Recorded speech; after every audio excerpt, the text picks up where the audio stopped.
পূর্ণিমার চাঁদ যেন জলসানো রুটি। মানুষ অভাবের তাড়নায় কত কী করতে পারে, ঠিক আজকে সেই বাস্তবতার নিষ্ঠুরতায় আমিও ভুগছি। সারা জীবন প্রবাস করে জিরো পকেটে দেশে ফেরা আমি সেই মানুষ।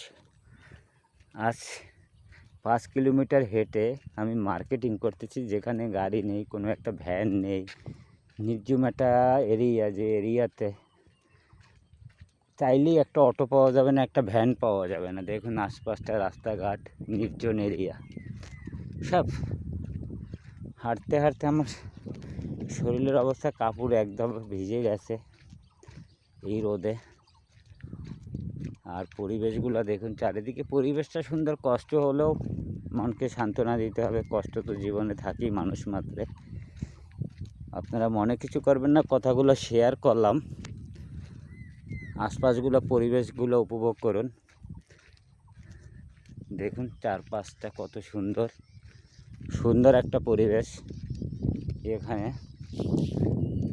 এখানে সুন্দর পরিবেশ। দেখুন জংলি ফুল ফুটে আছে, কত সুন্দর একটা পরিবেশ আছে। আশপাশে গাছপালা, তাল গাছ আছে। এখানে বিদ্যুতের পিলার দেখুন, টাওয়ারের মতো। সেই রাস্তাঘাট, চারিদিকটা, আশপাশটা দেখতে থাকুন।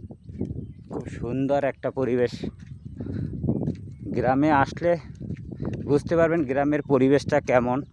আসুন একবার গ্রামে ঘুরুন। আমি না হয় কাজের জন্য ঘুরি, আপনারা আনন্দ উপভোগ করার জন্য ঘুরতে আসতে পারেন এই গ্রামে। গ্রামের পরিবেশ সবসময়ের জন্য ভালো, কিন্তু একটু কষ্ট কি, আপনার চাইলেই ভ্যান পাবেন না, অটো পাবেন না, অ্যাভেলেবেল না। দেখুন এত সময় ধরে আমি কথা বলছি, কোনো একটা লোক পাচ্ছি না আশপাশে। একদম নির্জন এরিয়া। চারিদিকে ধান কাটা শেষ, সব ধান কাটা এখন শেষ হয়ে গেছে। গাছগুলো একসাথে কতগুলো সারি সারি গাছ আছে, চাম্বল গাছ, অসাধারণ। আর ওই সামনে একটা পোল আছে, তার বেহাল দশা।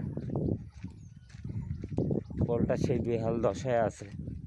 কবে এর উন্নয়ন হবে জানি না, কিন্তু আশা করি অতি শীঘ্রই কোনো নির্বাচিত সরকার আসলে পোলের উন্নতি হবে। এই বলে শেষ করলাম। পোলের অবস্থা দেখুন।